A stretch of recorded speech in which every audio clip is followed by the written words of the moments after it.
Good day, everybody, and welcome to another edition of the Military and Foreign Affairs Network. I am your host, the voice of reason. Today we're continuing our ongoing coverage of the war between the Russian Federation and the Ukraine. Now, we're continuing to also have a very close look at the Kursk offensive, or at least that's what some Ukrainians are calling this offensive operation. Look, the actual Ukrainian government, as we speak, has not acknowledged this operation, which is very interesting. Now, the United States, the backers, the primary chief backers of the Ukrainian military and the Ukrainian state, have stated that they were not aware that this Ukrainian operation was going to take place. And what they're claiming is they essentially heard about it the same time as the mass media heard about it. Now, that's tough to say. Do you believe that? I don't know. Very, very tough to say at this point. Now, the Ukrainians, by some accounts, have managed to get as far as 20 kilometers inside the Russian Federation. Now, look, there is not the logistical capability to continue an offensive operation. And I also contend that this is going to be a tactical error for the Ukrainians. And the reason that is these two reinforced combat battalions that the Ukrainians have used right now are essentially stuck inside the Russian Federation. They don't have the ability right now, at least, to withdraw. We have seen attempts by some Ukrainian units that have entered the Russian Federation to move back down this R-200 road, only to be attacked by Russian air power.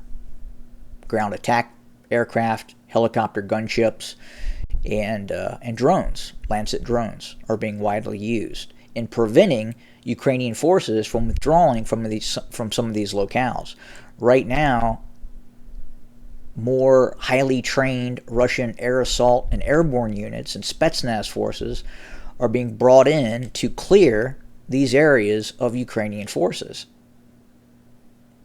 So again, these two Ukrainian combat battalions can't get out of Russia right now. If you look at the terrain, it's very open. And right now, the Russian military has brought in additional sensing assets to see Ukrainian vehicles moving out or in of the Russian Federation. And then as the Russians see these units moving, they're then attacked.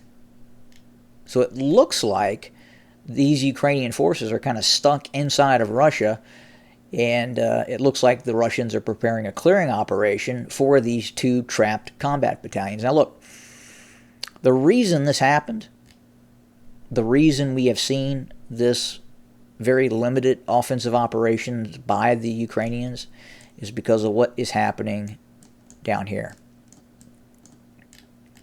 in Donetsk. Let me go to this map here. It gives you a much better view of what's happening. So the Ukrainian lines have broken west of Avdiivka, and this is very important to watch what is happening in this area. As I've talked about before, this is just a few days.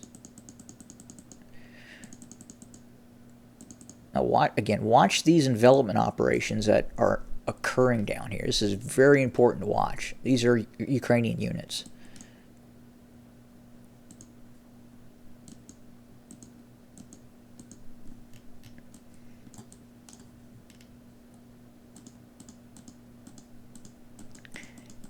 So what's happening?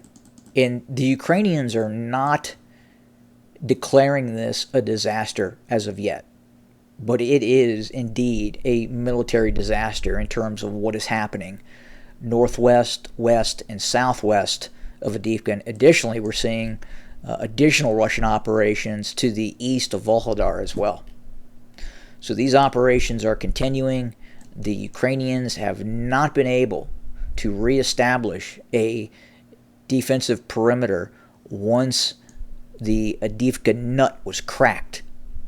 And these operations are going to continue, and that is why you are seeing this almost publicity stunt by the Ukrainians to launch this operation into Russia.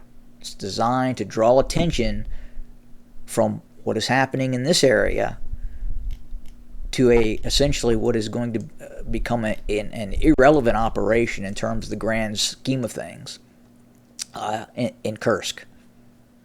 So we're going to continue to watch this very closely. We're at the same time, again, continuing to watch the Russian offensive operation to the west of Avdiivka as well. This is much more important than what is happening in Kursk. More to come. As always, have a good day.